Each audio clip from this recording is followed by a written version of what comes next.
This is VSiN, the sports betting network.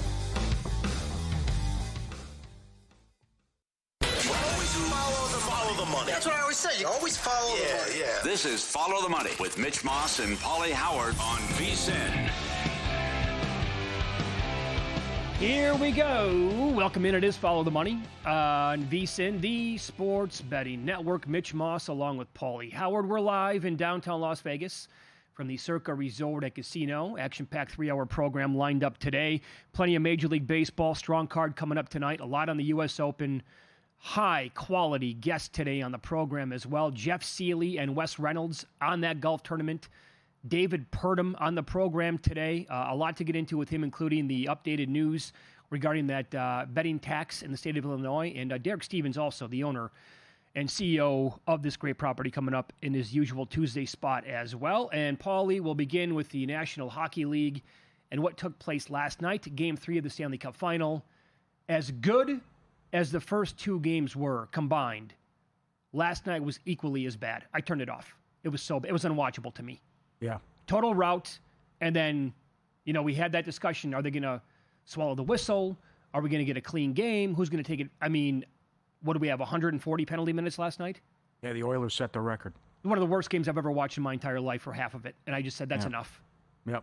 It's too bad. I thought this could be an all-timer. They got their asses kicked, and then they lost every fight as well. They tried to get physical, and Florida beat them up with the fights, too. So I thought Skinner should have been pulled earlier, try to wake them up. Way earlier, right? Yeah, you had to send a message to the team, and by then it was over. So, if you wanted to do in-play and get aggressive, I mean, again, you got the goal right off the bat as well. Goal in the first 5 is now 3-0, and every first period has gone over as well. So 9 of the last 10 have gone over head-to-head. They bury them again. It's $1.45 on Thursday. They're minus 260 adjusted series price.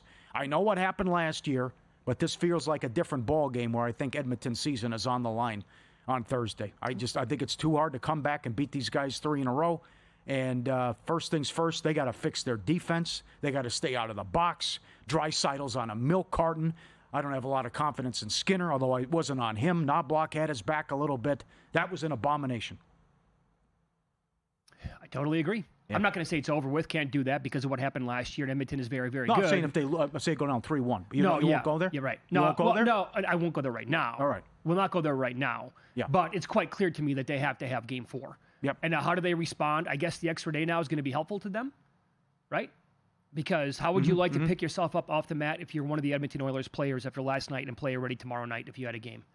That would not be a lot of fun. Unless they just want to get that. They're pros. I get it. Get that sour taste out of their mouths. But they were defeated in every single aspect, in every inch of the game imaginable last night. And I don't know how you shake that one off. It was a total beatdown after they were pretty much dead even with the Panthers in the first 2 games. And I'll tell you what, this is where game 2, blowing that power play and allowing that shorthanded goal and losing the game eventually, this is where it's going to come back and bite them in the ass. You're right. Should have had a 2-0 series lead going back to Florida. Didn't, and now here you go, stuck 2-1. Good luck, boys. Yep. Would you make a goalie change? Well, what about all these numbers I've been told about for 3 weeks now with Skinner games 4 through 7? Yep. Does that mean anything at all? Probably not. I have to trust it. I'm going to give him one more game. And then I make the change and go back to Pickard. And I know Knoblauch hasn't said who he's going to start on Thursday, but he said he can't put a lot of those goals and mistakes on Skinner as well. And then they give up 3 power play goals. So I have to let him go game 4. He's on a short leash. And then if it goes sideways, that's it. You try to make the change and go back to the guy that was so good early on for you. How short is the leash? What if Marchand sticks one in again 2 minutes into the game? Is that it? Yank him? No, it's not crazy like the board. It's not Ottinger? Not that. It's, no. It's also based on feel, too. Depends what happens. It's not just, okay, they scored. Is it a soft goal? Sure, of course. Is it that's how you play into it as well. How about some of those snipes last night as the former goalie? Yeah. First of all, the Verhaeghe shot was unbelievable. Uh-huh. How does he squeeze that in? He has this much room to operate, and he put it in over his shoulder, right? He had an inch, and he got it in the net somehow. Yeah. That's incredible. Mm-hmm. And there was one later in the game that was similar to that as well, beating him, high stick side. So those are tough to stop. I understand that, but I guess when is too late? Because if you're down 2-0 first period and the Florida Panthers score 2 easy goals and you can't come back from that, is that decision to start Skinner going to come back and haunt you and cost you the entire Stanley Cup because then you're going to be down 3-1 under that scenario? Mm-hmm. But what if he does pull the plug on him going into Game 4, and then Pickard is just absolutely an abomination? Yeah, I know. Damned if you do, damned if you don't. How about props standpoint? How crazy has this been from props? And again, all these big tickets are cashing, and guys that score. Bennett does it again. Huh? Marchand does it again. Verhaeghe does it again. Bob, the saves go over. He's great. Even though Draisaitl doesn't get a single shot on goal, we got several emails saying play against him, with Barkov on him and how Florida changed things and tinkered around, and Maurice making changes as well. Yeah, they equated that because they noticed that last night Barkov is going to be shadowing Draisaitl for probably the rest of the series. And it's like the common analogy that we saw was you're sticking your best cornerback in the NFL on a receiver who's tearing up everybody, and then you say, okay, try to beat us now because we're gonna shadow you the entire time. We're not moving this guy off of the receiver the entire game. And if he goes for 10 catches and 100 yards, then he's just unbelievable. We don't think he can do that. So I guess that's going to be the game plan, and then they'll send 100 different guys at McDavid in every game when he's on the ice. Yeah, and then ladder Bouchard shots on goal. Can't lose. What good point? Good job pointing that out. 12-1 cast. He had 9 shots on goal. Yeah. 9. I can't believe it. He was 12-1, I believe, yesterday on the show. We brought that up to lead the game. I think DraftKings might be the only book that offers that. If not, that I missed it at other books. Could be, yeah. I know. But he was on fire. He had 15 shots in the first 2 games. He was leading everybody. You offered a big number on him to lead last night, and he did with 9, like you said. Okay. Who's the Conn Smythe winner? Who's the leader as of now? Bennett is now plus 160 at DraftKings. Most goals in the playoffs. Scored again last night. This is getting juicy. It's getting interesting. Well, I would think it's going to be him, but also like how much stock will voters put into Bobrovsky's performance last night? Right. Now, that's a good point. And beauty's in the eye of the beholder. So, Game 1, 4-3 Edmonton. Game 2, 5-4 Florida. There's people going back and forth about how well, or did he play well in the first 2 games. So you look at, yes, he gave up goals, but then you see how many saves he had as well. That's right. That's a tough discussion. I don't know what people are going to decide when it comes time to vote, and you factor in the whole body of work. I think it's because you're winning high-scoring games, and Bennett's leading the charge and setting all these records, that it's got to be Bennett. The Marchand thing is an overreaction, although he's played well, but to be as low as 4-1, I think is too low. I would have it Bennett and then Bob from a Florida standpoint with the ladder, but then, I mean, you won the game 6-1. I guess the thing that could help Bob out is so many guys are scoring for Florida. Yeah, that could be. And that's the thing. But with high-scoring games, it was an interesting back and forth when you're looking at some of the stuff, what people are saying about Bob, about how well has he played in this series and who deserves to get the Conn Smythe if Florida wins it. Yeah, and I want to know how much also, like, recency bias is going to play into this with Brad Marchand, right? Because what if he goes on to lead the entire series in goals? And you cannot deny how big his goals have been. He was the reason why they won Game 2. The shorthanded goal still is the absolute killer to me. And then the one in overtime, forget about it. Last night, to get one past him to begin the game and set the tone like that, the place is on fire. And you already doubt's going to be creeping into the mind of Stuart Skinner then. Oh, boy, that's really 90 seconds into the game when I gave up one already. Oh, this is going to be a long night. So, will they look at the overall numbers in the Stanley Cup for Marchand if this continues and say that's going to outweigh the rest of the playoffs? I would hope not. I think as of right now, Bennett clearly should be the short shot on the board, and he is. And if it ended today, if last night would have been the clincher of the series, I think he has to win the award. Yeah. Yep. And not only do the Oilers have to win, now Draisaitl has to do something incredible after getting shut out and not being a factor at all. Well, how about the guy who scored last night? Yes, he continues to deliver. Perry was 3-1 to score a goal.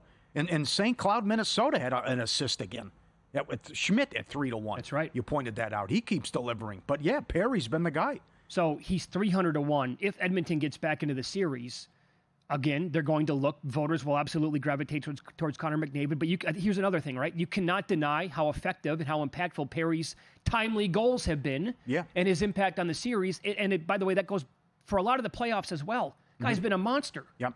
And so he's 300-1. I don't know if it's worth a bet or not because, again, if they come back, how are they going to look at McDavid? And maybe, I don't know. I don't think you can bet Draisaitl at this point after last night.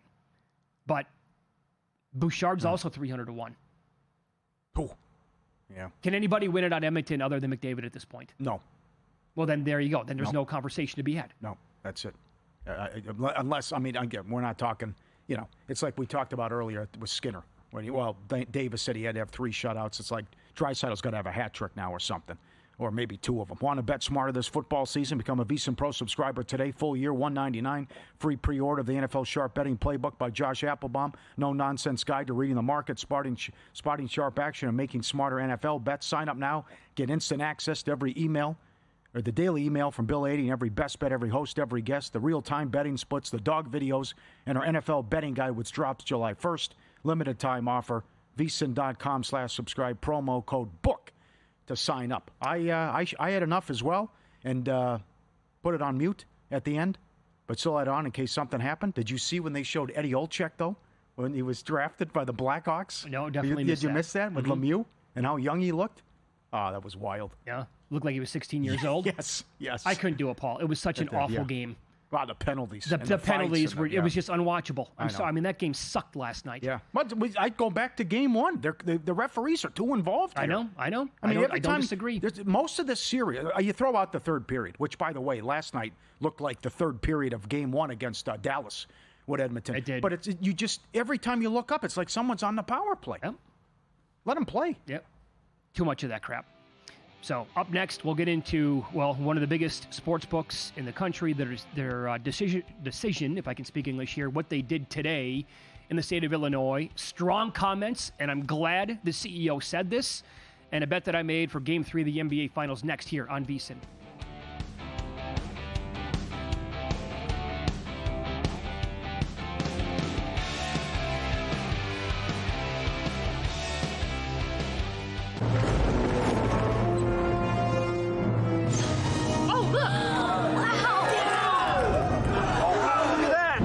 What's the guarantee? Eric? Mike, time to make history. Players in Circa Million make 5 picks against the spread each week with quarterly and full season payouts. Circa Survivor entries choose one team each week with no point spread. The last one standing wins it all. We have $21 million on the line. Are you in? Visit circasports.com for details. So, Paulie, have you had a chance to read the VSiN Daily yet? Yeah. Came in at 3 a.m. What's Bill doing up that late? Well, rumor has it starts off with a 12-hour meditation session. Then he just pours himself over film and live TV, really focusing and taking it all in. Bill's in with the biggest insiders, talking trade secrets, strategies, the whole 9, absorbing the info. And then and only then can the writing process begin.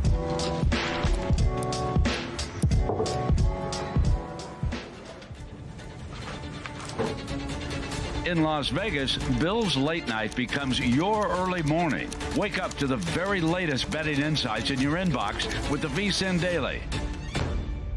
Sign up for free at vsin.com/newsletter.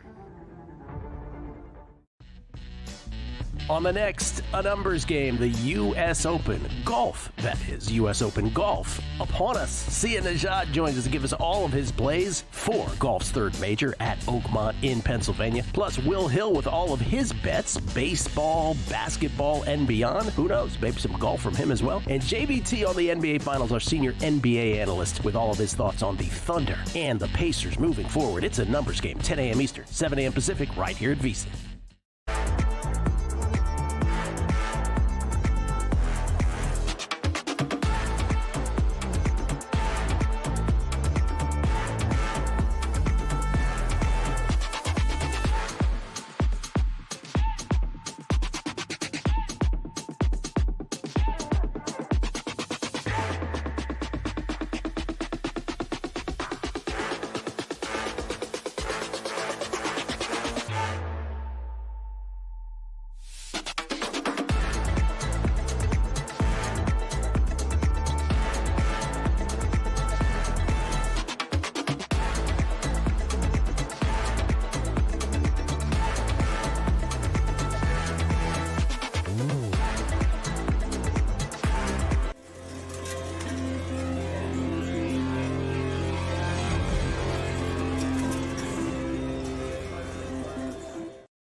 This is Follow the Money on VSiN.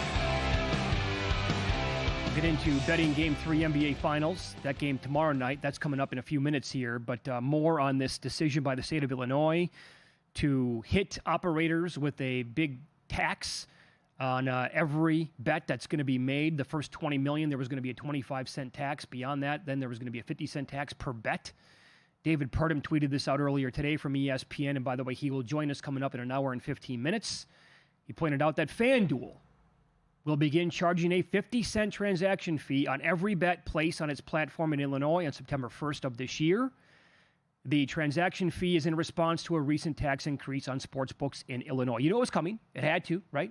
That's how they're going to respond to the dumb rule that Illinois decided to put in early last week when people were trying to sleep. And this is Peter Jackson, CEO of Flutter, the parent company of FanDuel. Part of a statement today read like this: we believe the introduction of the Illinois transaction fee will likely motivate some Illinois-based customers to bet with unregulated operators. These operators do not contribute tax revenue to the state, will not collect the newly announced transaction fee, and do not offer the same levels of customer protection that regulated operators provide. End of quote. Again, Peter Jackson, CEO of Flutter. I'm glad he said it. Yeah. I'd shake his hand if he were here right now. I'd say congratulations, because I love that you actually pointed that out. It had to be. Yeah. So DraftKings also came out with a statement. They're going to do something, but they'll announce it at a later time. Oh, right. What they're up to as well. Is this De Niro in casino? Either you're incompetent or you're in on it. Either way, you're fired. I mean, they don't realize that they're driving bettors offshore, or they just don't care, and it's a bunch of Gordon Geckos. They probably don't care, and the latter is what I would say. They know that. How can you be this dumb, right, to not recognize that people are going to be going offshore, right? I mean, or with bookies again. In Chicago, hello, can you find a bookie on every block? My guess is yes. Our buddy, Jeff at the Sharp Plays, tweeted this out to put it into perspective for you. So with this Illinois transaction fee, with a $100 better, you have to say you win 53% of the time, right? The average price at minus 110. That's the average price. Number of wagers you put in, 100. So without the 50-cent fee per bet, your net profit would be $118. With the fee, the net profit goes down to $68. Your ROI drops 57.6% due to the fee. And as he points out, that's for a winning bettor hitting 53% of the time. And you can imagine the reaction beyond that to that tweet and other news that circulated today as a result of this. People are just baffled at the decision by the state to do this. And Derek Stevens was awesome on this a week ago. And you can go back, listen to the podcast with that as well. Was it Alan Boston who told you the difference between 110 and 115? Or was it who? We've had that discussion before. Yeah, it goes from like 52.38% to Jeff did it last week.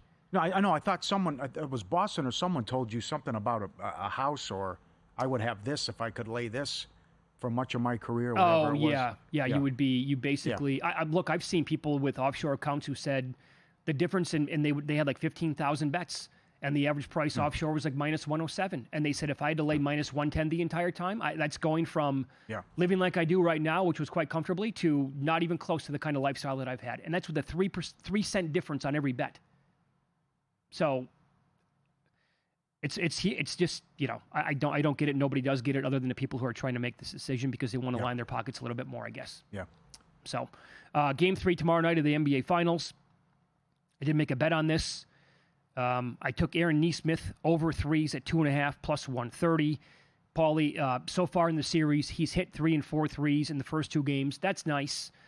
But more importantly, the attempts, he has taken 15 in the two games, and it wasn't like 10 and 5. It was 7 and 8.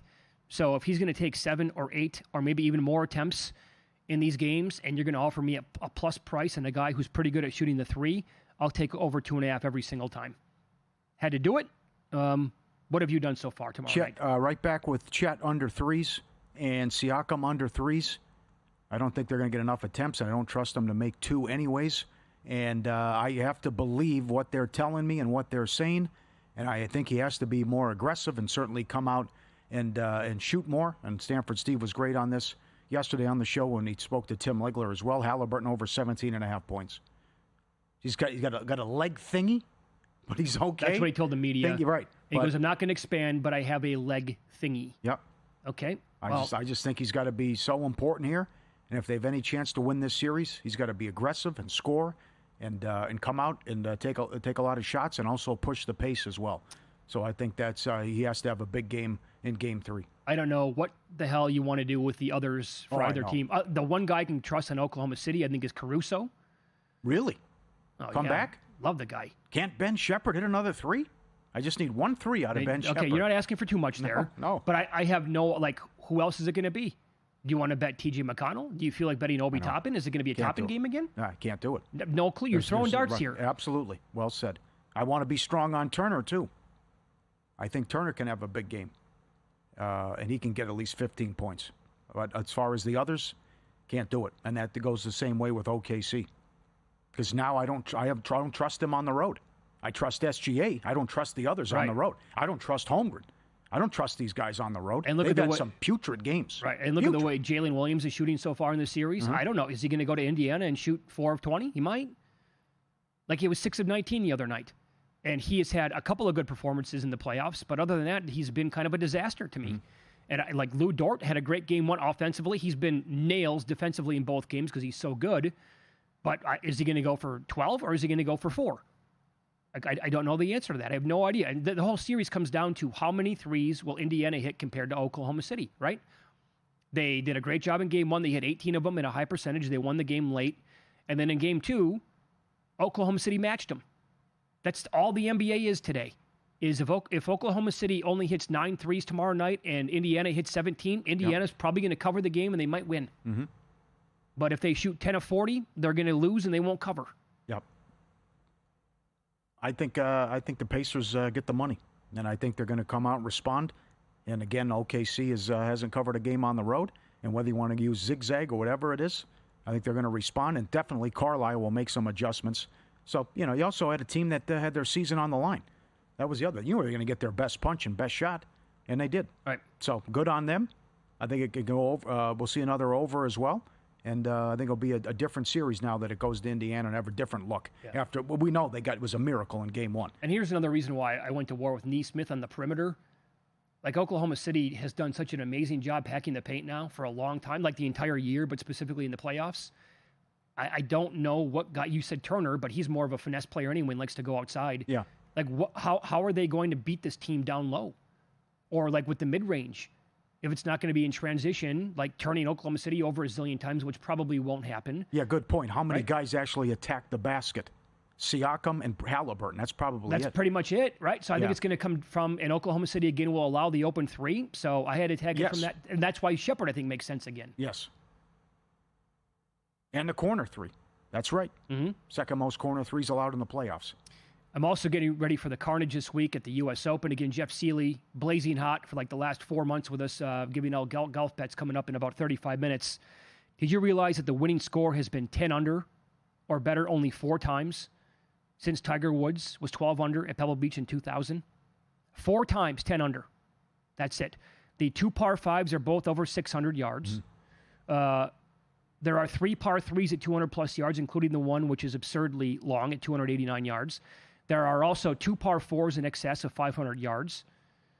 And Eagles this is all at VSiN.com, Adam Burke's story that he wrote about, points out that Eagles are going to be virtually impossible to come by this week. The most important stats that he looked at: guys with driving accuracy, approaches from more than 200 yards, fairway proximity, approach, putt performance, and 3-putt avoidance. And he has, on VSiN.com, I would encourage everybody to go there and you read it. I tweeted it out as well at Mitch Moss Radio. He has a top 10 that he likes at 5-1, a top 20 at plus 650, and a first-round leader at 75-1. You can go and read that for yourself. I'll give you this. Top 5, he likes Colin Morikawa, plus 360. Mm-hmm. And everything I just talked about with the driving accuracy, the other stuff that's going to be important this week, he writes that Colin fits he checks most of the board there. Rory admitted to shooting an 81 in practice.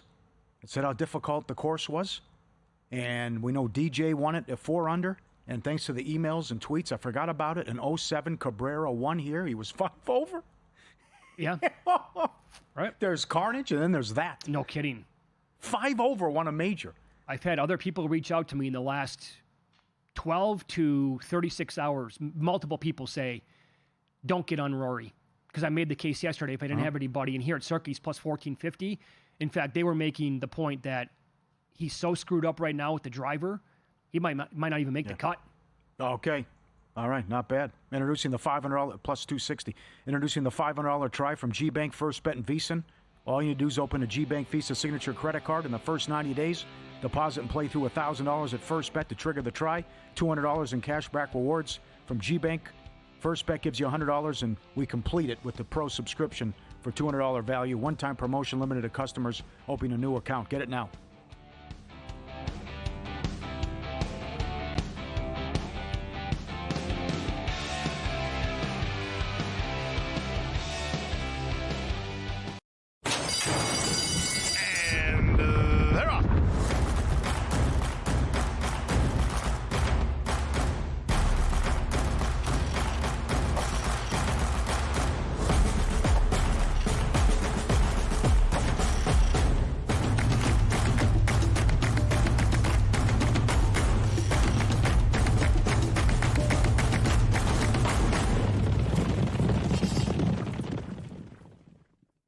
Right now, you can get an entire year of VSiN Pro for just $1.99.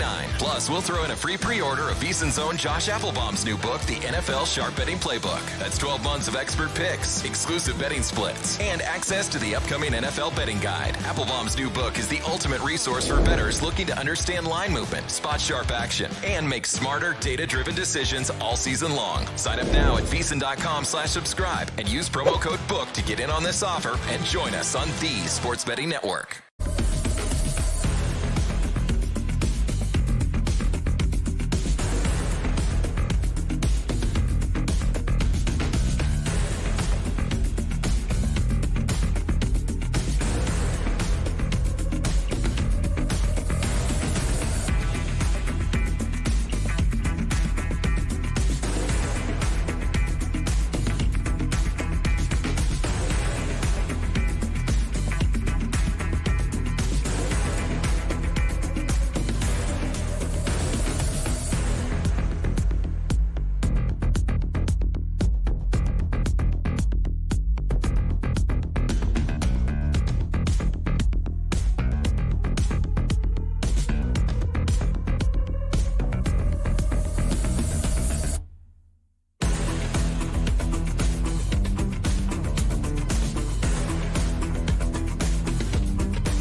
This is VSiN, the Sports Betting Network.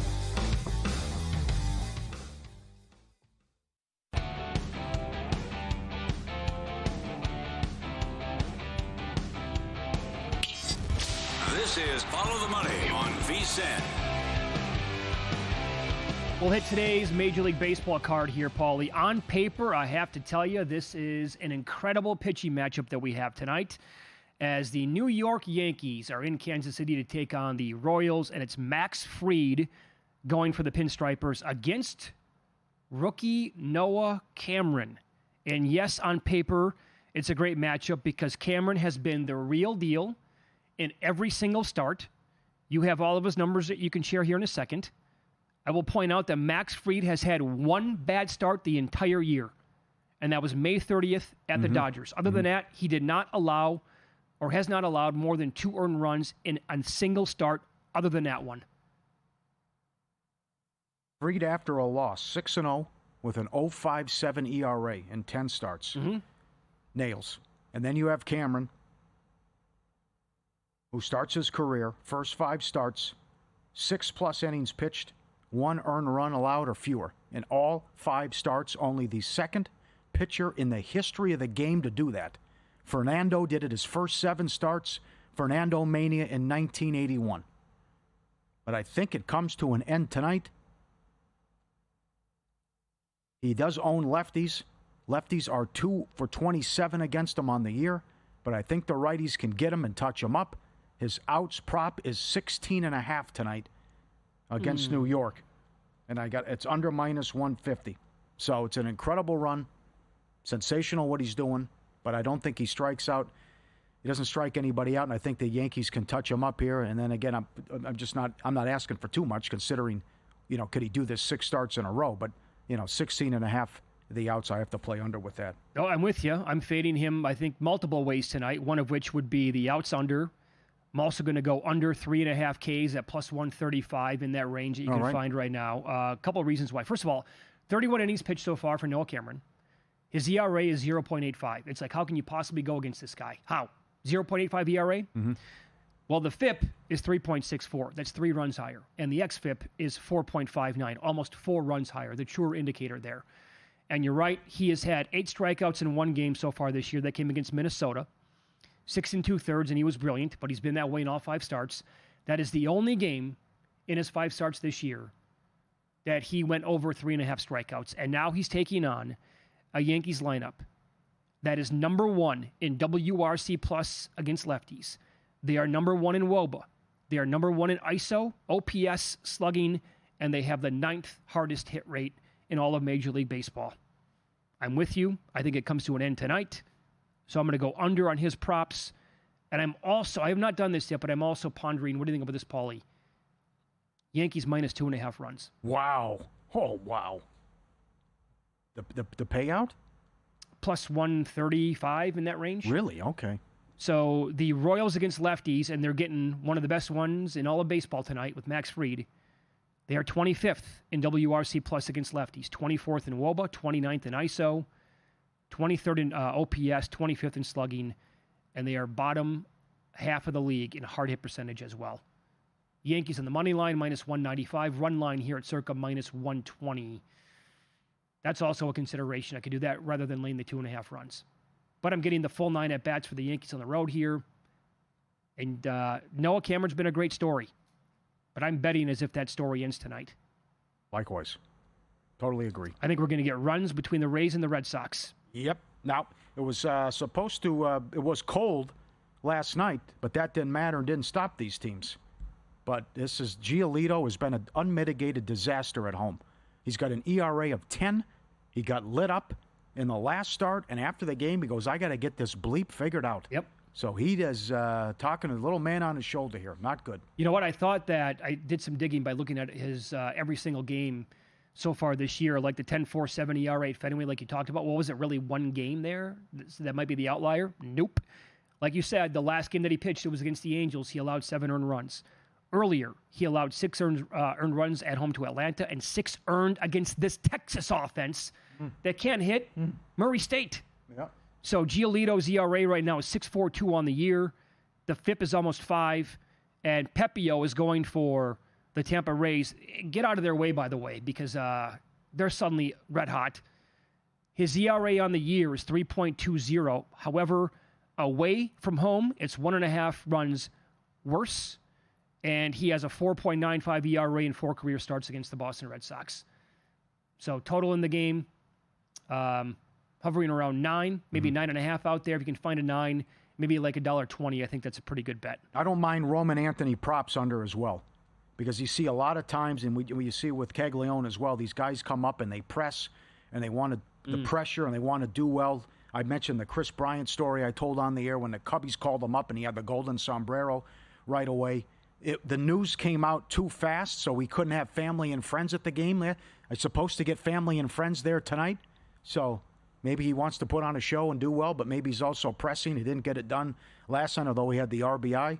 But, again, I would look at Anthony props under based on the fact that these guys want to make an impression right away, and sometimes it's hard to do. Yep. Are we going to get more runs tonight between Dodgers and Padres? I believe so, yes. I don't, you know how I feel about Cease. Dodgers, again, going with an opener.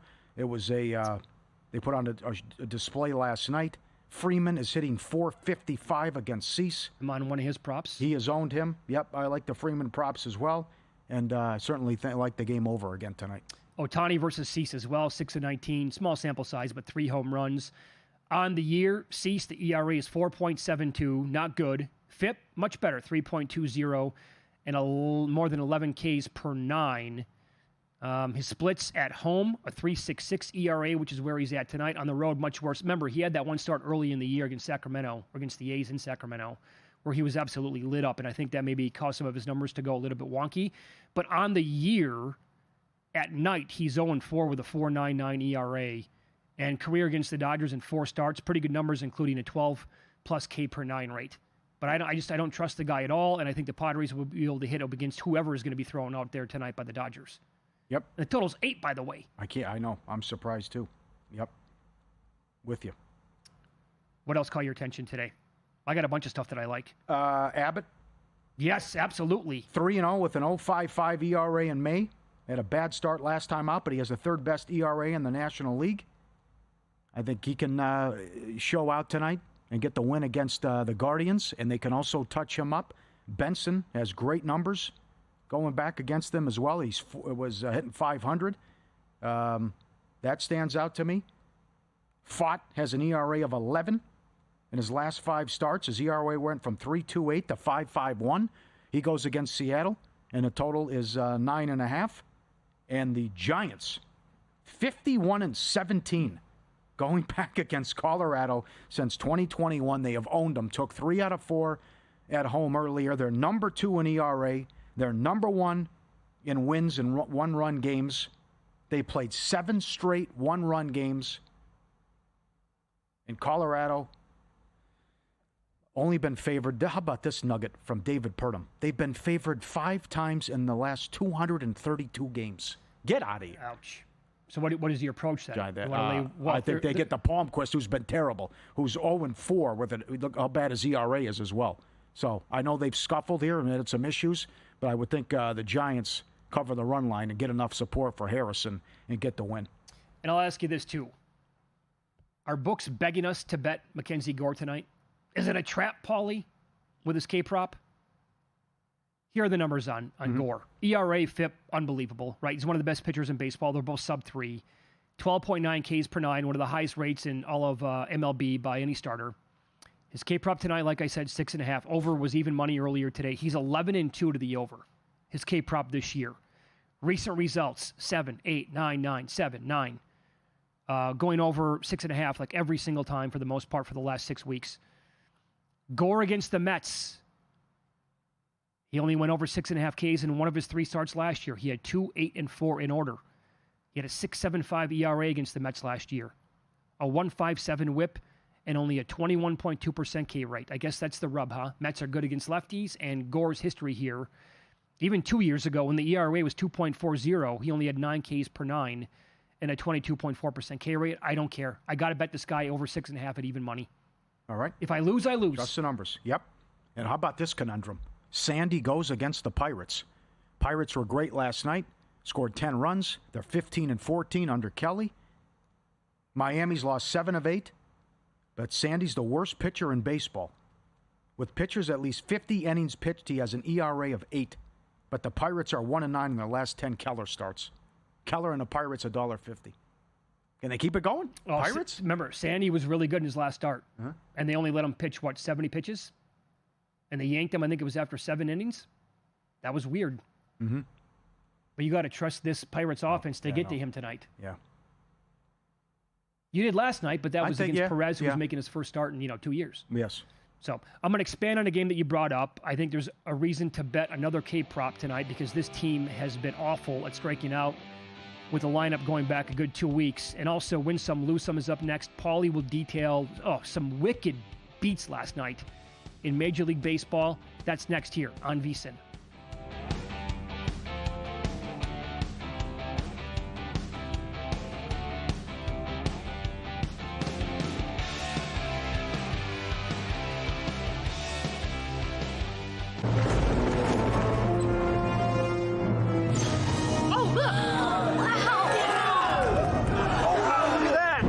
What's the guarantee? Eric? Mike, time to make history. Players in Circa Million make 5 picks against the spread each week with quarterly and full season payouts. Circa Survivor entries choose one team each week with no point spread. The last one standing wins it all. We have $21 million on the line. Are you in? Visit circasports.com for details.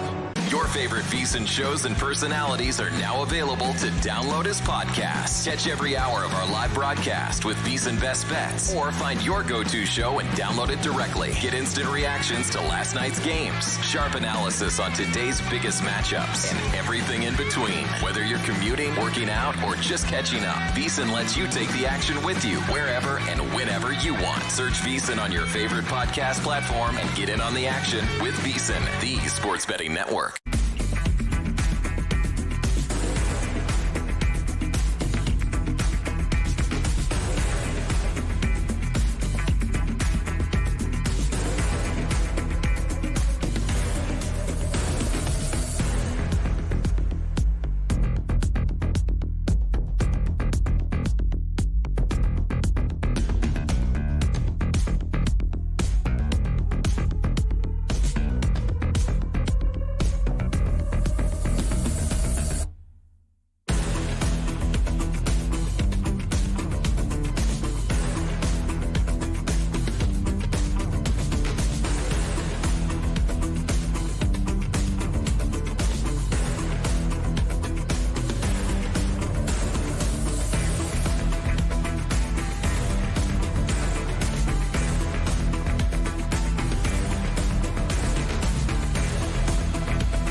Win Some, Lose Some is sponsored by the Sharp Plays.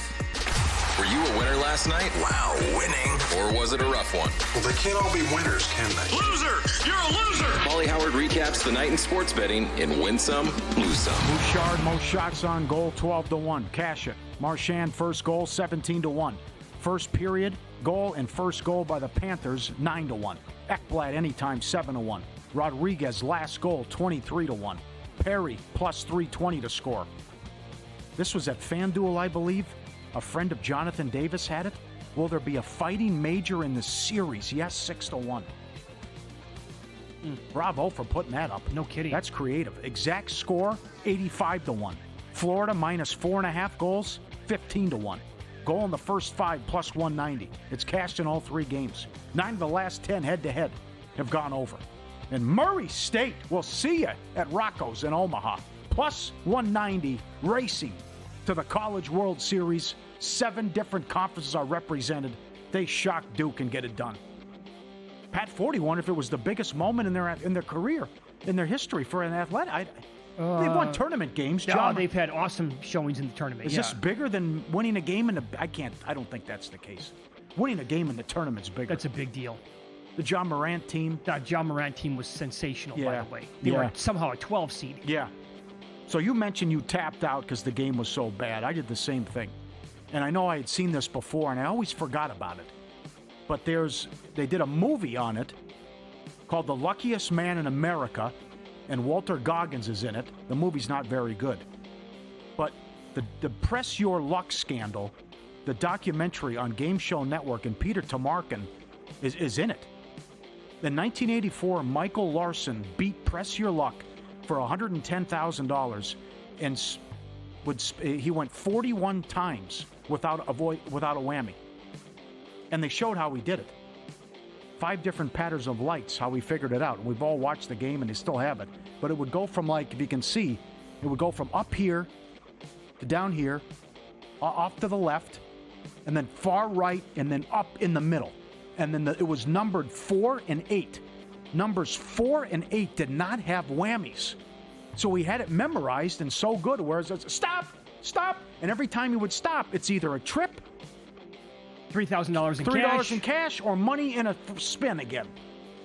So they're like, and they, I don't know if they did this because they had to go to 2 different episodes when it aired, and it's just to air it on CBS. But they actually stopped the filming and they told the host, tell this guy the significance of he's risking it all every single time. Why is he so confident that the guy wouldn't pass the spins? And he goes, I'm going, Peter. I'm going to keep going. And he did it 41 times in a row. It's incredible. It's 91 minutes. And I think they made a mistake initially because they fought him. They thought he was cheating, whatever. He just outsmarted him. But you needed to embrace this. The guy won the most amount of money at that time ever on a game show. You should have treated that like the Super Bowl and just and promoted the hell out of it about upcoming Michael Larson here. You won't believe what he does. It takes 2 episodes.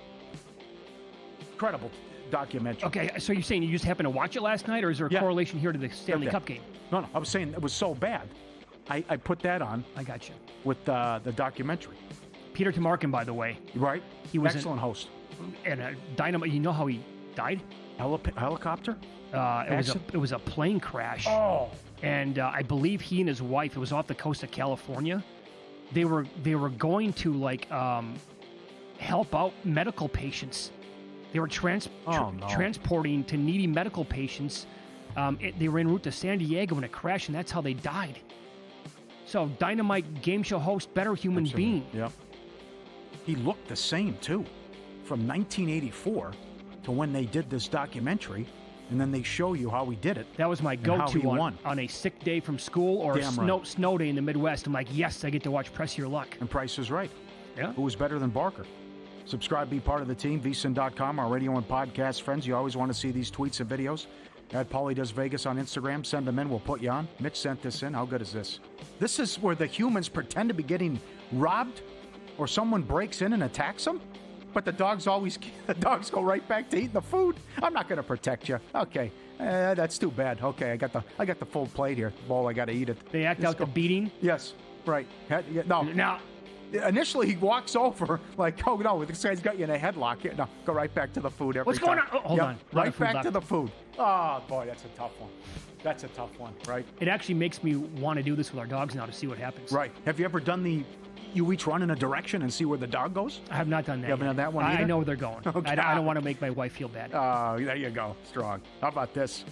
At We Rate Dogs on Instagram and X, this is, that's Max. Do you believe this? Max snuck out in the middle of the night and walked 7 miles to get a breakfast burrito. He was accidentally left out of his home. He walked for 2 hours to a local convenience store where workers had fed him a breakfast burrito before. The store hadn't opened yet, but he was found the next morning patiently waiting outside for his well-earned snack. His GPS caller told the entire story, and he got his burrito. What did he walk through, like 50 acres of mud to get there? Good job, Max. You're phenomenal. You are the best, my friend. Smart. It's fun to be on a heater. FTM@VSiN.com, the email. James Turner has hit over more than 10 Royals in the last couple months. Here's another one for $2,000. And he shows it off. Thanks for sending it in. I didn't see the previous one, James. Keep them coming. Mitch will keep me in line. Send them in, we'll put you on. Send them all in. 10 Royals, that's a serious heater as well. One lose some. Talked about how short's the leash for Skinner. What do you think of this leash? Look, the guy's got the dog. Boy, he runs on batteries. That dog is so tiny, and the guy's got the huge chain on him to walk him in the neighborhood. And it's just the people taking the video just can't believe it. I mean, look at that. Yeah, what a gag that is. What a put on that is. Was a dog weigh 4 pounds? Oh, it's got to be. Yeah. Snowball runs on batteries. Bad beats. You mentioned it several. Diamondbacks Mariners under. It's 4-0 in the 9th. Seattle gets a 4 spot. And then a grand slam walk-off for Arizona. Blue Jays Cardinals under 8.5. 2-0 in the 8th. Come on. 3-0, bottom of the 8th. Cardinals tie it, and then shenanigans there. Actually, Cardinals take the lead. Blue Jays tie it. And Braves Brewers under 7.5. 3-1 in the 8th. Nobody's safe. These bullpens are a joke. Before the line moves, Sharp Plays at sharpplays.com already there. They don't chase the market, they move it. You're not going to outmuscle billion-dollar books or full-time pro bettors on your own. With the Sharp Plays, you don't have to. Powered by cutting-edge AI and trusted insider sources, Sharp Plays delivers the edge that serious bettors rely on. Free betting reports, real-time alerts, market-moving insights delivered right to you via email or X. They have a documented track record going back to 2011. Receipts, logs, and results right there on the site. You heard him Friday. He was awesome. SharpPlays.com, trusted by pros, watched by the books. Check them out, SharpPlays.com. Now, this prop moved to the under, so bettors were taking the other way with him, and that is Abbott tonight for the Reds against the Guardians, Paulie, the game that you mentioned 10 minutes ago when we discussed today's Major League Baseball card. He's 5-1 to the over with his Ks. Recent games here, 6-8-2 against the Cubs, but the Cubs are awesome against lefties. 5 against Cleveland, 7-8. Cleveland's K rate against lefties since that May 18th game against Abbott, 27.2%. It's 28.3% since May 25th when they saw Skubal. And starting pitchers, I'll even include Miley yesterday, who struck out 2 in the first, but he stayed under 2.5 Ks. Even with that, starting pitchers are 12-3 over their K prop in the last 15 games against Cleveland. And Abbott was 5.5, moved to 4.5. But I think that he can, against this lineup, the way that they're trending, the way he's been, I think he can get to 5 tonight, and that would be worth a bet to me. In fact, 5 plus money, 5.5 over plus money is worth a bet to me as well. All right. Ramirez crushing it too, hitting almost 400 last 35 games, and he still has the on-base streak 35 games in a row. How about Povich favored? This was $1.40. Does it matter who Detroit's playing? Can Baltimore be laying this? Probably not. Wow. Povich, I think, is actually a little bit better than what we think. It's also a fade against this kid for the Tigers, going for like the second time, and that's it. The Orioles' Pens got a 1.95 the last 15. Detroit 10-2 against the East, 12-4 against lefties. Their starters 6-1 with a 1.79 going back the last 2 weeks. Incredible what Detroit starters have been doing. Yeah, and here at Circa, by the way, that number's down to minus 129. Okay, so you really want to bet against Alcantara again tonight. Adam Frazier in his career, 7-15, 2 home runs and a double. Oh, yeah, 467 against him. Thank you. Missed that, yep. And Brian Hayes, 5-12. Yep. 3 stolen bases. All right. So maybe there's something there. You know, they're saying all the right things. You know, McCutcheon says he's making the right moves. Kelly's doing a good job. They got the winning record now. Pitching's been solid. So I don't mind it. You know, I usually don't like to bet a team after they explode like that. Yeah, right. But I think they can touch up Sandy and $1.50 for the Pirates today. Especially for a team that's been so miserable scoring runs the entire year. Yeah. Now you got to bank on them doing it twice in a row. Yeah. All right. Up next, the white-hot Jeff Seeley is going to join the program. He has had quite the run here going back to February betting golf.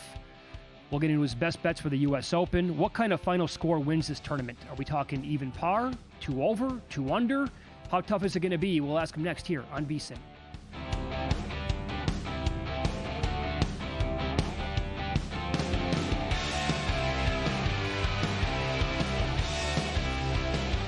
Introducing the $500 trifecta. Use your GBank Visa signature credit card within